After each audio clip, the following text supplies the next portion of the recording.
7 women had tried to tame Jedediah Stone's mountain. All 7 fled before the first snowmelt, according to the postmaster's private ledger. But official land survey documents from 1875 reveal the 8th woman was different. What she did would expose a conspiracy that threatened the entire valley. Before we uncover the secret buried in those land records, you need to understand why she refused to leave. That decision changed everything. The cold bite of pine sap filled Jedediah Stone's nostrils. He stood on the porch of his cabin, nestled deep in the Sawatch Range, watching the supply wagons shrink into the distance. He needed to secure his claim before the winter snows made the land office in town unreachable. But the wagon had just delivered his 8th and likely final attempt at a mail-order bride, a complication he had no time for. If he failed to file the updated survey, the Franklin Mining Company would seize his land by spring, and his entire world would be gone. He turned and looked at the woman standing by her single sturdy trunk. Elara Vance. Her name was as plain as her face. She was not like the others. They had been willowy, with delicate hands, and faces full of fragile hope that shattered within hours of arrival. Elara was built like the mountain itself, solid and broad, with hands that looked capable of work. Her dark hair was pulled back in a severe bun, and her brown eyes took in everything, missing nothing. They held no fear, only a quiet, unnerving assessment. He had seen that look before, in claim jumpers, sizing up a piece of land. He cleared his throat, the sound rough in the sudden silence. "The deal is off," he said. "Pete Morrison will be back through with the mail run in 3 days. Be ready to leave with him." He did not say it unkindly, but as a statement of fact. He expected tears or pleading, or perhaps the same weary resignation he had seen in the last 3. Instead, Elara Vance looked from the towering peaks to his face, her expression unreadable. "No," she said, her voice low and steady. "I will not." Jedediah blinked. He was not a man easily surprised, but the simple finality of her words caught him off guard. "You misunderstand, ma'am. This is not a negotiation. You will leave. This place is not for you. It is not for anyone but me." He had used that speech 7 times before. It had always worked. "I understand perfectly, Mr. Stone," she replied, her gaze unwavering. "You paid my passage. I fulfilled my end of the bargain by arriving. The arrangement is binding until mutually dissolved. I do not consent to dissolve it." According to frontier historian Dr. Alistair Finch, mail-order bride arrangements were often legally ambiguous, creating situations of intense conflict where a woman's arrival could be interpreted as the formation of a common law contract. Elara seemed to understand this better than Jedediah did. A strange, cold dread settled in his gut. This was not a bride seeking a husband. This was something else entirely. She had a purpose, and it had nothing to do with him. The fact that she would not leave was the first sign. The second came when she picked up her trunk, a heavy iron-bound chest, and carried it onto the porch herself. Jedediah, a man who could fell a spruce in under an hour, had expected to help her. He watched, stunned, as she lifted it with a grunt of effort, but no real struggle. She set it down by the cabin door with a solid thud that echoed his own sinking heart. What would you do if a stranger refused to leave your home? It is a terrifying thought. The next 3 days were a silent war. Jedediah went about his chores with a grim determination, expecting her to break.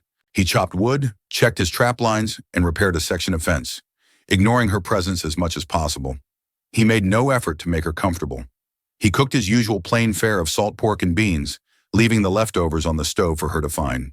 He slept by the fire, leaving her the single bedroom, but the gesture was not one of kindness. It was a clear line drawn between them. Elara did not break. She did not complain or weep. Instead, she methodically began to impose order on his life. She unpacked her trunk, revealing not frilly dresses, but practical wool skirts, sensible blouses, and several canvas bags filled with things he could not identify. She cleaned the cabin with a silent efficiency that was both impressive and infuriating. She scrubbed the soot from the stone fireplace, washed the grime from the single window until the winter light streamed in, and organized his chaotic pantry into neat, logical rows. She found his mending basket, a tangle of torn shirts and socks, and began to repair them with small, even stitches. What he did not know was that she was also taking inventory. Every tool, every bag of flour, every box of cartridges. She was learning the rhythm of his life, the resources he had, and the limits of his homestead. On the third morning, Jedediah woke to the smell of fresh bread. It was a scent he had not known in his cabin for over a decade, since his mother passed. He sat up from his bedroll, his jaw tight with suspicion. Elara was at the hearth, pulling a perfectly brown loaf from the small bake oven. She did not look at him, but he knew she was aware of his every move. "Pete Morrison's wagon is due this afternoon," he said, his voice flat. "Your things are by the door." "I know," she replied, setting the bread on a wooden board to cool. "I will not be going with him." A hot flash of anger surged through him. This was his land, his home. He had fought off bears, blizzards, and claim jumpers to keep it. He would not be pushed around by this stubborn, silent woman. "You will," he growled, standing to his full height, "or I will put you on that wagon myself." It was an empty threat, and they both knew it. He would never lay a hand on a woman, no matter how frustrating she was. Elara finally turned to face him, her expression calm. "You could do that, Mr. Stone, but Pete Morrison is the mail carrier. He is a federal agent, in a manner of speaking. He would be required to report it. And then the sheriff would come up from town. There would be questions, an investigation into your affairs."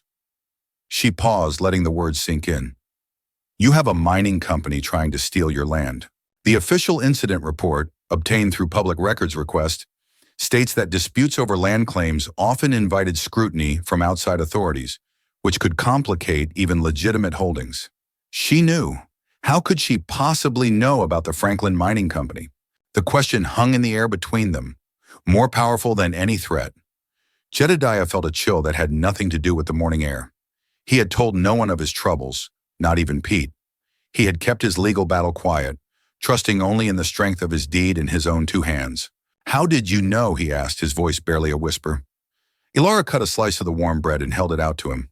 "I know a great many things, Mr. Stone. I know that the land survey for this section, Range 15, Township 10, was filed in 1868 by the Franklin Mining Company. I know your father bought this parcel from them in 1871, and I know the deed he signed has a clause in it that they are now trying to exploit." Her knowledge was precise, exact. It was the kind of knowledge someone would have if they had studied the county records. He took the bread, his mind reeling. "Who are you?"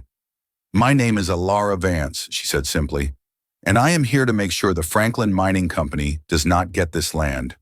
We have a common enemy, Mr. Stone. Whether you like it or not, you need me." For the first time since she arrived, Jedediah looked at her not as an unwanted burden, but as a potential ally, or a more dangerous foe than he could have imagined. This was not about marriage at all. This was about war. The arrival of Pete Morrison's wagon that afternoon felt different. Before, it had been a symbol of escape, a way to rid himself of another failure. Now it felt like an intrusion from a world that was closing in. Pete pulled his team to a halt, his weathered face creased with a friendly smile. "Afternoon, Jed. Got your mail." He glanced at Elara, who was sweeping the porch, and his smile widened. "Well now, looks like this one's got some stick to her." "Glad to see it." He handed Jedediah a small stack of letters. One of them bore the official seal of the Franklin Mining Company. Jedediah's hand tightened on the envelope. He nodded curtly at Pete. "Thanks, no passenger for you today." Pete just grinned, tipped his hat to Elara, and clucked his team into motion. As the wagon rumbled away, the silence it left behind was filled with tension. Jedediah stared at the letter, then at Elara. Her face was a mask of neutrality, but her eyes were fixed on the envelope. He tore it open. The language was polite, couched in legal terms, but the meaning was clear. It was a final offer to buy his land for a fraction of its worth. It mentioned a pending survey reassessment and a historical claim review. It ended with a thinly veiled threat. They advised him to accept the offer to avoid costly legal proceedings that would, they assured him, find in their favor. The letter was signed by a man named Silas Croft, head of land acquisition. "They're moving faster than I thought," Elara said from the doorway. "They want this settled before the heavy snows block the pass. It gives them all winter to start their preliminary work." Jedediah crushed the letter in his fist. "Let them try. This land has been in my family for 20 years. The land deed carries an old stamp from the county clerk, properly witnessed. It's ironclad. Is it? Elara asked quietly. Did your father ever tell you about the man he bought it from? About the original surveyor? He never spoke of it, Jedediah admitted. He just said he got a good price. Because the land was stolen, Elara said, her voice dropping, gaining an intensity he had not heard before. It was stolen from my father. The confession struck Jedediah with the force of a physical blow. He stared at her, the pieces clicking into place with sickening clarity. Her refusal to leave, her knowledge of his legal troubles, her calm, calculating demeanor. She was not here to help him. She was here to reclaim what she believed was hers. He felt like a fool, trapped between a greedy mining company and a woman with a generation-old grudge. He was not her ally. He was the man living on her stolen land. This changes nothing, he said, his voice hard as granite. My father bought this land fair and square. The deed is legal. Whatever happened before that is not my concern. It is your concern now, Mr. Stone, she replied, her own voice hardening. Because my father, Thomas Vance, was the surveyor who first charted this valley. He filed a claim on this very parcel, the one with the best water source and the most timber. The Franklin Mining Company wanted it. When he refused to sell, they had him declared legally incompetent. They used falsified witness statements to have his claim invalidated and then bought the land for pennies at a public auction. The Trading Post ledger shows 3 names from last winter who were asking about old survey markers. They were Croft's men. They have been planning this for a long time. Jedediah felt the ground shift beneath his feet. The story was plausible. Such things happened all the time on the frontier. According to the Department of the Interior, nearly 1 in 5 land patents from that era were subject to legal challenges based on procedural misconduct. Stay with me. The best part is coming. What does this have to do with me? He demanded. My father was an honest man. I am sure he was, Elara said. He was a victim in this, just as my father was. The company sold him a tainted deed, Mr. Stone. And that clause they mentioned in the letter? It likely refers to the original, fraudulent transfer of title. They are not trying to prove your claim is invalid. They are trying to prove their own original corrupt claim is the only valid one that ever existed. So you are here to take my land, he said flatly. I am here to take it back from the Franklin Mining Company, she corrected him.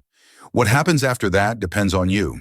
We can fight them together as partners and figure out a just settlement between us later. Or you can fight us both alone. I assure you, you will lose.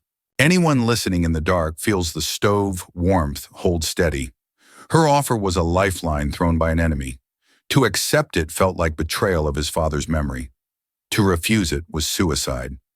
Jedediah looked out at the mountains, the sharp peaks cutting into the cold blue sky. They were his sanctuary, his inheritance, his whole world. And now, they were a battleground. He had thought his fight was a simple one, him against a corporation. But it was far more complicated. It was a fight entangled in the past, in a history of greed and injustice he knew nothing about. And the only person who could help him was the woman who had the most reason to want him gone. The choice was no choice at all. What is your plan? He asked, the words tasting like ash in his mouth. Elara's shoulders relaxed almost imperceptibly. For the first time, a flicker of something other than grim determination crossed her face. It might have been relief. The plan, she said, begins with finding my father's field journal. He always said he kept his true records separate from the official ones he filed with the land office. He hid it somewhere on this property before they took him away. It contains the original survey data, witness signatures, and his account of the coercion by Franklin Mining. It is the proof we need. So we are looking for a book, Jedediah said, his tone laced with skepticism. A book that has been lost for 20 years, that might not even exist anymore. It exists, Elara said with absolute certainty, and we will find it. My father was a meticulous man. He would not have left his legacy to chance. The crate she brought with her bears a mine mark that matches the seal on the company letters. She had been preparing for this search for a very long time. Thus began their strange, intense partnership. Jedediah knew the land, every creek, every game trail, every rock formation. Elara knew her father, his habits, his way of thinking. his love for geological puzzles. They started in the cabin, a place Jedediah thought he knew better than his own skin. But Elara saw it with different eyes. She tapped on walls, lifted floorboards he had not disturbed in years, and examined the very structure of the building. She found nothing in the main room or the bedroom. Then she turned her attention to the small root cellar, accessed by a trapdoor in the pantry. Jedediah used it to store potatoes and preserves. It was damp and smelled of earth. He handed her a lantern, his skepticism growing with every empty corner they searched. "My father was a geologist," Elara murmured, running her hands along the cold stone walls of the cellar foundation. He saw the world in layers, in strata. He believed secrets were kept in the earth. She stopped at the north wall, where the foundation stones were fitted against a solid slab of granite that was part of the mountain itself. She ran her fingers over the seams between the fitted stones and the natural rock. Then she stopped, her fingers tracing one particular stone near the floor. "This one," she said. "It is different." Jedediah knelt beside her. It looked the same as the others. "What are you talking about?" "The mortar," she said. "It is a slightly different color, and the tooling is not as clean. This stone was put in place after the others." She took the small hammer from his tool belt and tapped the stone gently. Instead of the solid thud of the others, it gave a hollow, resonant sound. Jedediah's heart began to pound. He took the hammer and a chisel and began to carefully chip away the mortar. It was slow, painstaking work. After an hour, the stone was loose. He worked his fingers into the gap and pulled. The stone slid out, revealing a dark, square cavity behind it. Inside the cavity was a tin box, rusted but intact. It was wrapped in oilcloth. With trembling hands, Elara lifted it out. It was heavier than it looked. They brought it back up to the main room and set it on the table. The air was thick with anticipation. Elara slowly unwrapped the oilcloth and worked open the rusted latch. Inside was not a journal. It was a small, leather-bound book, but it was a Bible. Tucked inside the front cover was a single photograph of a man with kind eyes and a thick mustache, presumably Thomas Vance. There was also a dried flower and a yellowed newspaper clipping announcing a marriage. But there was no journal, no survey data, no proof, just the personal mementos of a man long gone. The disappointment was a physical blow. Jedediah slumped into a chair, the brief flicker of hope extinguished. "I told you," he said, his voice rough. "It is a ghost story. There is nothing here." Elara said nothing. She lifted the Bible from the box, her face pale. She ran her thumb along the gilded edges of the pages.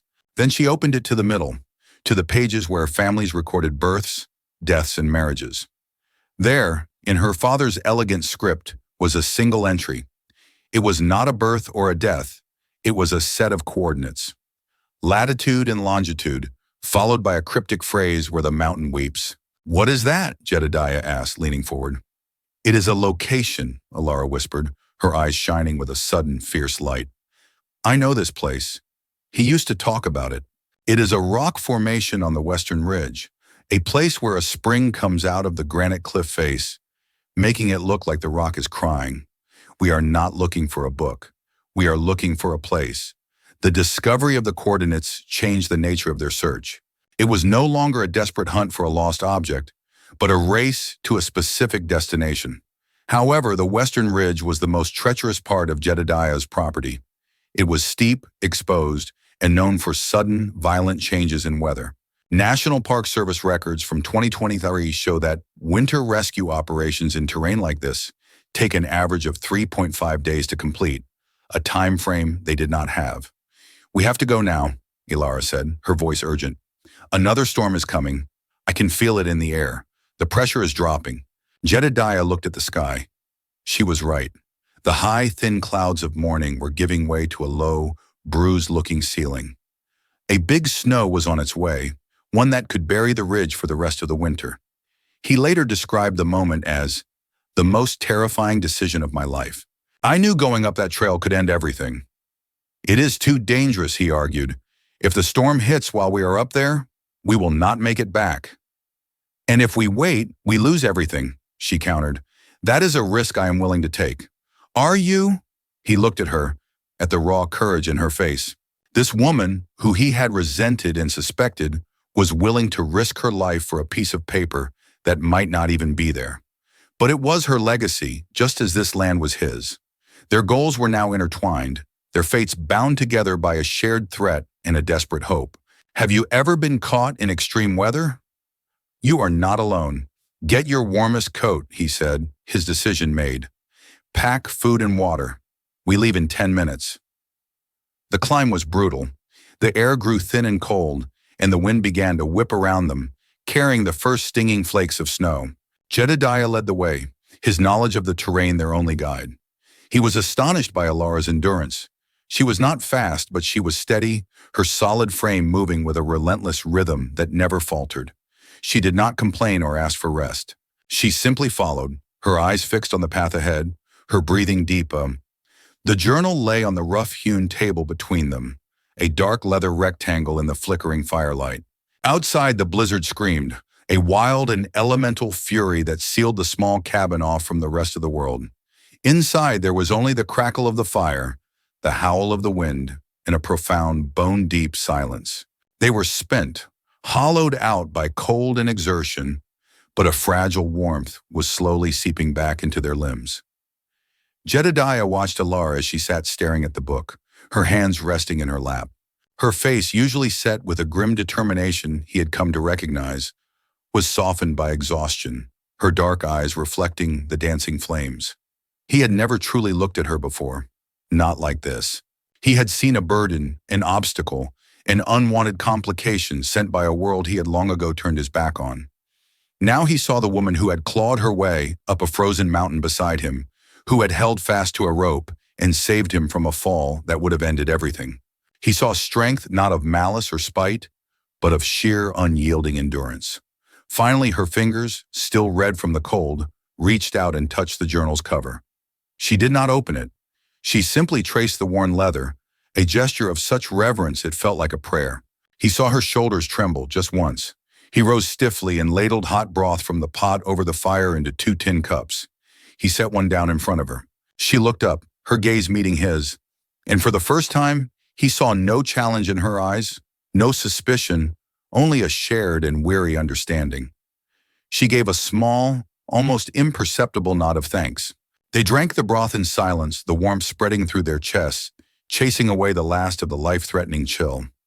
When they were done, she finally pulled the journal closer. She opened it with a surgeon's care, the old pages whispering as they turned. The script was tight and precise. The ink faded to a rusty brown, but still perfectly legible. There were sketches of rock formations, calculations of angles and elevations, and notes on the geology of the valley.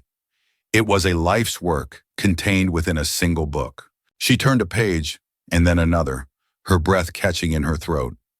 At the back of the book, several pages had been sewn together with thick thread. Elara carefully picked at the knot with her fingernails until it came loose. She folded the pages back, revealing a new section written in the same meticulous hand. It was a sworn affidavit.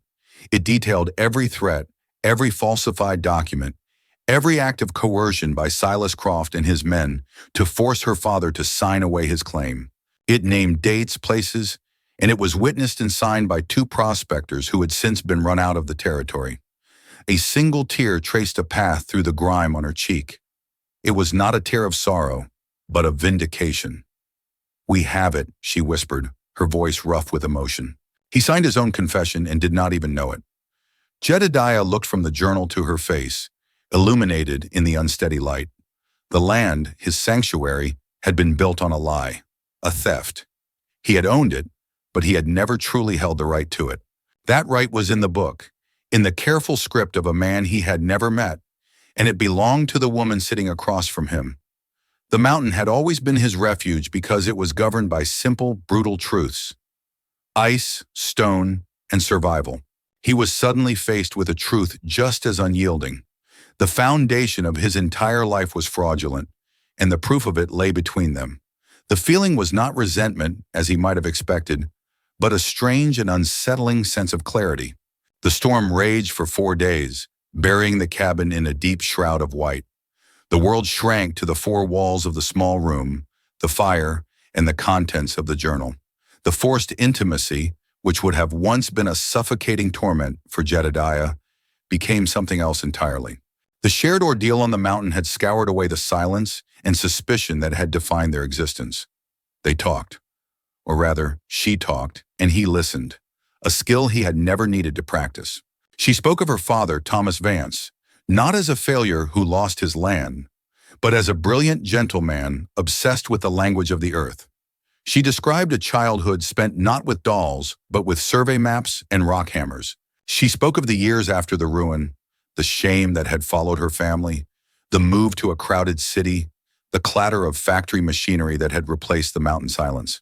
She had worked for a decade, saving every spare coin, fueled by a single, burning purpose to reclaim the one thing her father had truly loved. As he listened, Jedediah began to understand.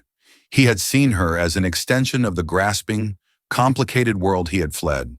He now saw she was as much a refugee as he was, driven to this place not by greed, but by a need for justice that was as pure and fundamental as his own need for solitude. He found himself watching the way her hands moved as she spoke, strong and capable, the way her eyes would light up when describing a geological feature from her father's notes. He had judged her body as soft and unsuited for this life. He had been a fool. Her size was a testament to her resilience, a store of strength that had carried her through poverty and hardship, the very strength that had held him on the mountain. He saw her, truly saw her, and the image was not plain or unwelcome. It was formidable. On the third day, as they reviewed the maps in the journal, they found what they were looking for. Thomas Vance, a man of meticulous caution, had not trusted the Franklin Mining Company. He had established a secondary set of survey markers hidden far from the main claim sites, triangulation points that would irrefutably prove the boundaries of his original survey. Their locations were described in a simple cipher within his notes. "If we can find these," Elara said, her finger tracing the map, "no court in the land could deny the claim. But getting the journal to the land office in Argenta will be the real test. Croft will have men watching the town and watching this valley. They will be watching for you." "I know," Jedediah said, his eyes fixed on the fire. He felt the old instinct to retreat, to handle it alone. But it was not just his fight anymore. He looked at her. He could go north, make a show of it, draw them off. The northern pass is a hard ride, but they can see it from the low ridges. It will look like I am running for the territorial capital. While they are chasing me, you can take the old Southern Trappers Trail. It is longer, slower, but it stays in the deep woods. They will not think to look for you." Her expression was unreadable. "And what then?" "I walk into the land office, a woman alone, and present a 40-year-old journal against the most powerful company in the territory. They will laugh me out of the building." "No," Jedediah said slowly, an idea forming. "You will not go as a claimant. The company is looking for an heir, a fighter. You will go as a seamstress looking for work. You will take a room at the boarding house. You will be invisible, and you will not go to the land office. You will go to Pete Morrison at the trading post. He was a friend of your father. He was one of the men who signed the affidavit. He fled, but he came back years later when he thought it was safe. He owes your father a debt." Elara stared at him, her mind racing. It was a desperate plan, filled with 100 ways it could fail. But it was also clever, relying on deception rather than force. It was a plan born of the mountain, of using the terrain and the expectations of the enemy against them. She nodded slowly. "All right, Mr. Stone, we will do it your way." The morning the storm broke, the world was a pristine, blinding expanse of white under a painfully blue sky. The air was so cold it felt sharp in the lungs. Jedediah loaded his mule, making a deliberate show of packing for a long journey. From the corner of his eye, he saw the glint of sunlight off a spyglass on a distant ridge. They were watching. Good. He and Elara did not say goodbye. A farewell would be a risk, a moment of emotion that could be observed. He simply mounted his horse, gave her one last, steady look, and turned the horse's head north. As he rode out of his valley, he did not look back. An hour later, Elara slipped out of the back of the cabin, a small, plain carpet bag in her hand. Inside, beneath a false bottom of worn calico, lay her father's journal. She moved into the deep shadows of the southern woods, a small, determined figure swallowed by the immense, snow-covered landscape. The next 3 days were a unique form of torment for Jedediah. He was a man accustomed to solitude, but this was a different kind of aloneness. It was an absence. He pushed his horse and mule hard along the high northern trail, making himself a clear and obvious target. He could feel the eyes on his back, a persistent, prickling sensation. Twice he saw a lone rider silhouetted against the sky, shadowing him from a parallel ridge. He kept his face impassive, his pace steady, playing the part of a man on the run, but his mind was miles away, on the southern trail. He pictured Elara moving through the dense forest, every snapped twig, every animal track a potential disaster. He had sent her into the lion's den armed with nothing but a story and an old book. The quiet of the mountains, once his greatest comfort, now felt heavy with unspoken fears. He made camp each night with his rifle across his lap, sleeping in short, fitful bursts, his dreams filled with the roar of the blizzard and the image of a rope slipping through his fingers. On the third afternoon, he rode into a narrow canyon he had agreed upon with Pete. He waited. The sun began to dip below the jagged peaks, painting the snow in shades of orange and purple. The cold deepened. Doubt, a cold and creeping thing, began to settle in his gut. Perhaps the plan had been too foolish. Perhaps Croft's network was more extensive than he had imagined. Then he heard it, the soft scuff of a boot on stone. Pete Morrison emerged from a thicket of aspen, his face a mask of worry. He was a wiry man, aged by the sun and a hard life. He walked up to Jedediah's horse and handed him a small folded piece of paper without a word. It was a receipt from his trading post. A new account had been opened that morning in the name of E. Vance, for one spool of black thread and 2 needles. Jedediah stared at the receipt, his vision blurring for a moment. She had made it. She was safe. Pete finally spoke, his voice a low rasp.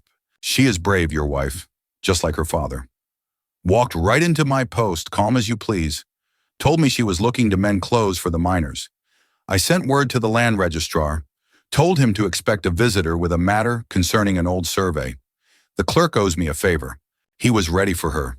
When she presented that journal, the registrar, a man named Dawson, he went white as a ghost. He locked his office door and did not come out for an hour. The claim is filed, Jedediah. The company's title is frozen pending a federal inquiry. You should have seen Croft's face when the marshal served him the papers not an hour ago. He looked like he had swallowed a hornet. The whole town is buzzing. Pete looked up at the darkening sky.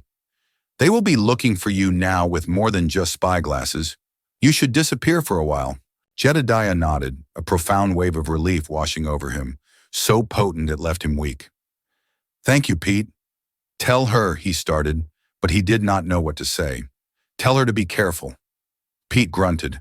She does not need me to tell her that. He turned and melted back into the trees, leaving Jedediah alone with the cold and the stars. Jedediah did not return to the cabin for another week. He took Pete's advice, losing himself in the high country, leaving a confusing trail for anyone foolish enough to follow him into the thawing wilderness. When he finally rode back into his valley, he saw a thin ribbon of smoke rising from the cabin's chimney. The sight sent a strange jolt through his chest. It was not the feeling of an intruder in his space. It was the feeling of coming home. He found Elara by the hearth, mending one of his shirts. The cabin was clean, the floor swept, and a pot of something savory bubbled over the fire.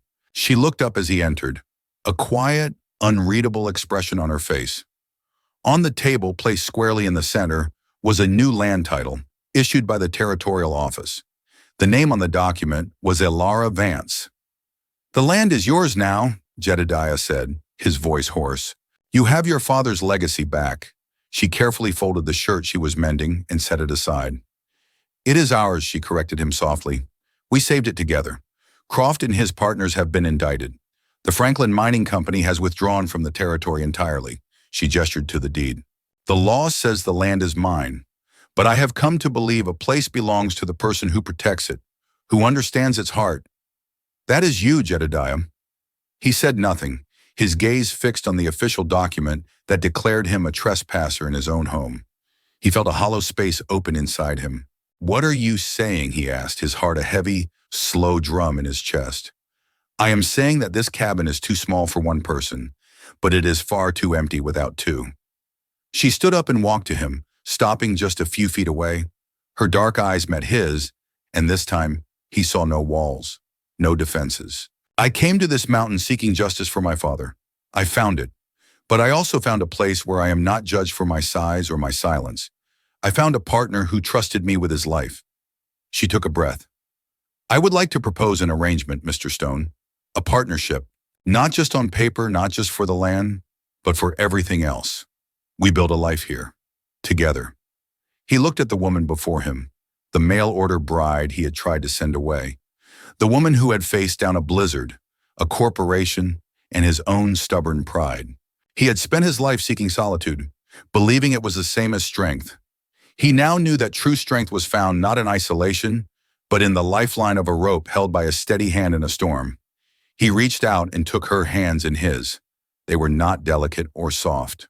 They were strong and calloused, hands that could chart a map, bake bread, and hold a man's life steady on a frozen ledge. A slow smile spread across his face, a feeling so unfamiliar it almost hurt. I think, he said, his voice low and certain, that is the best offer I have ever had, Elara.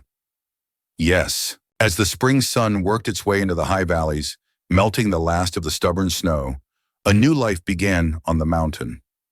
It was not the story of a lonely man in his fortress.